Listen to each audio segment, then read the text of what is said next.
out, waiting for its mama to bring a little worm back for dinner. Before we go any further, is anyone here allergic to bees? Great. Okay. Well, it's starting to get a little cooler now, so our bee boxes over there, they might be starting to calm down a little bit. They're still hard at work just finding anything that's still flowering right now, and pollinating it and doing their bee thing. And those bees are a big reason why we're going to have such a huge crop this year. We would love to have bees year-round, but they really don't survive year-round up at this altitude. And we also have a lot of buckeye trees in the area, which are toxic to bees, and we want to do everything we can in our power to protect our remaining. We usually get about 4 to 6 boxes. As you can see, that's a lot more than 4 to 6. After he dropped off those 4 to 6, he kind of called us up one day and was like, hey guys, I just got a whole lot of bees that I need something to do with. You know, like, can I just bring 15 extra boxes of bees to you? And we're like, yes, absolutely. Bring as many bees as you want. And so we were inundated with bees this year, and they really did all the hard work for us, honestly. No, we use all the natural sugars to ferment our cider, and that's why so many of the cider type apples are super, super high in sugar. So we don't really need to add anything during our fermentation. However, there is something called Cider, which is a combination of cider and mead.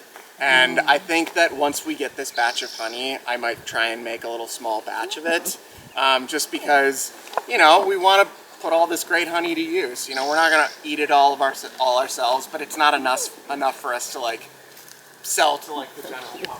Taking a little round. We grow our cider specific. These apples are fantastic for actually eating, because nobody wants to come to an apple orchard where you can't eat any of the apples. They're not ready to eat just yet. It'll be probably about another month or two, but we've got some great varieties here, like Honey Crisps, Granny Smiths, Granny Winkles, Sweet 16s, Pink Ladies, great big Japanese Mutsu apples, and Jonathans. I'm probably leaving a few out. But also, you can't be an apple orchard in Mariposa without growing Gold Rush apples, because we are the original Gold Rush town. What's that? Rocket apples? Have you heard of that? Rocket apples? Yeah. The small one? I don't think so. Really? Yeah, we don't have rocket apples. Oh, these are ladies. Okay. It's Washington grown. What, so they're small and they're eating apples? Yeah. Yep. No, we don't have Oh, those. so sweet. We first discovered them in New Zealand. And then Oh. when we got back here, it's the only thing now. Oh, no kidding. That is unfortunately not one of our varieties. I was really hoping you were going to say one that we do have. Yeah, but most, where it is green, and you can almost see it kind of poking out. Yeah, it sprays outward. Yeah, it does get a little bit of drip downwards, but yeah, anywhere you see clover kind of flourishing, I mowed the orchard the other day, so it's a little lower. But anywhere you see clover, is kind of where the irrigation system is hitting. So if we continue walking this way past our dessert varieties, we'll be getting into our crab apples. I grew up in Michigan, and I had a crab apple tree in my front yard, and it always kind of annoyed me that it was even called an apple tree, because they were these tiny little cherry-sized things that were really bitter and gross, and I'm like, if you're going to have an apple tree, why not one that you can eat from? But our crab apples are a little bit bigger. They're about the size, actually, when our apples are fully mature, crabs are fully mature, they'll be about this size. These are going to get quite a fair bit bigger. And it's all green, right? Most of our crabs are green. In the Revolutionary War era, cider was super, super popular. Not just because, it was a great drink, but also it was probably safer to drink than water back then, because it's alcohol and it's sterile, but it's not so high in alcohol that it's going to completely dehydrate you. So do you plant them from seedlings? Yes, these were not planted from seedlings. They were about maybe yay high when they were planted, around 2005. And they took about 5 years to mature and start bearing fruit. So they've been bearing fruit for about 10 years or so. And is it picked by hand or just shaking the tree? No, we pick them by hand. By hand, okay. Yeah, they all harvest at different times, so it's not all of a sudden we wake up one day and all of the, apples have to come off the trees. So, around like October, early November, like late September, we're probably going to get a crew in here to like help us pick because they're going to be ready to go. Really at the height of its popularity, John Adams was rumored to have drank a tankard full of cider every morning when he woke up. I don't know if it's true, but it's a nice little story. So around the 1820s, the U.S. got a huge influx of German immigrants. And can you guys guess what the Germans brought with them? Beer. Lederhosen! No, yeah, they brought beer.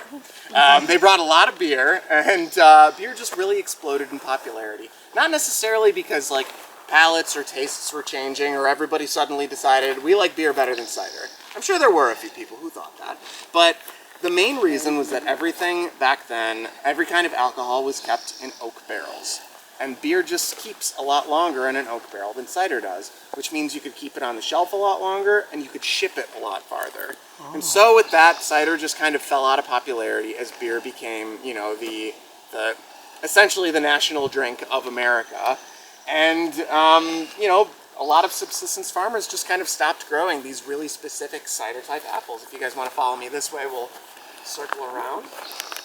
Really specific cider types, just like people stopped growing them. And Harrison crab was thought to have been wiped from existence, because people just completely stopped growing them.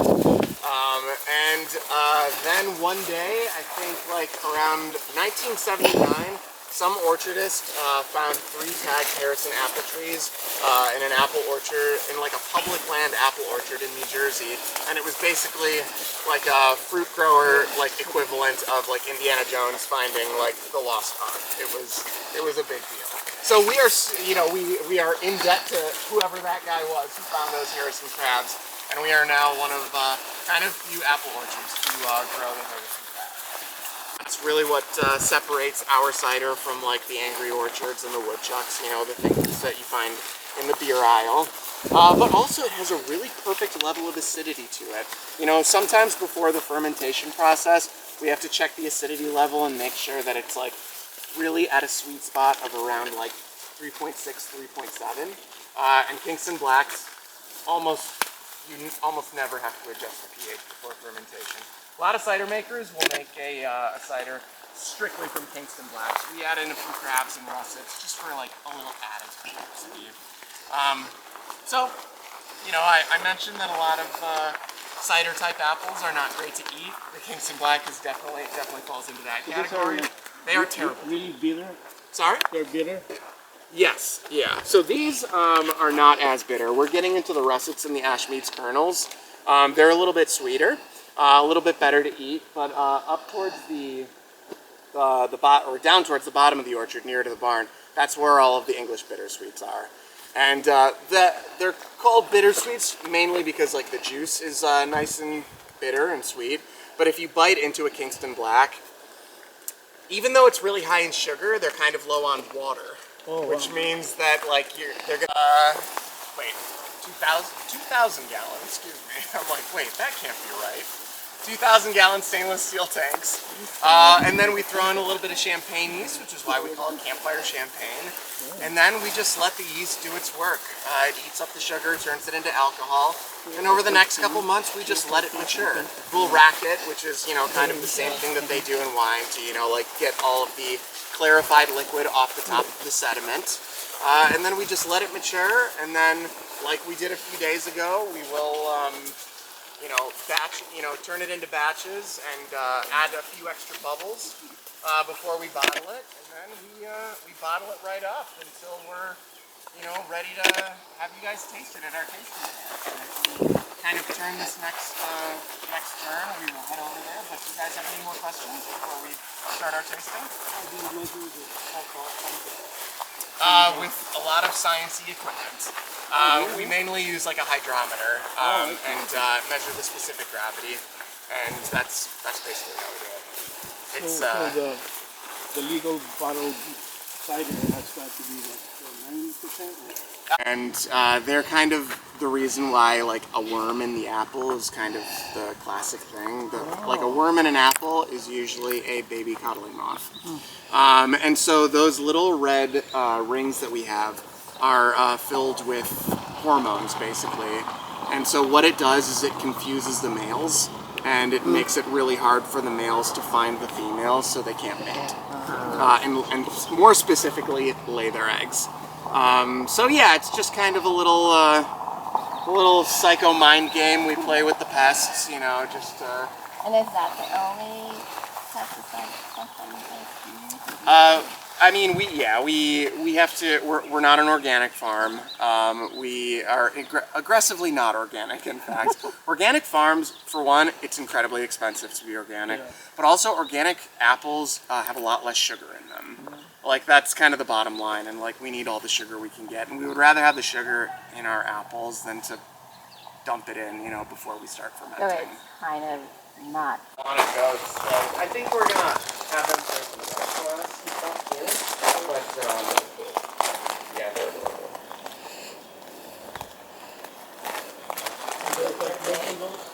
No, what's the matter? Okay. Lucy, I think we will be able to.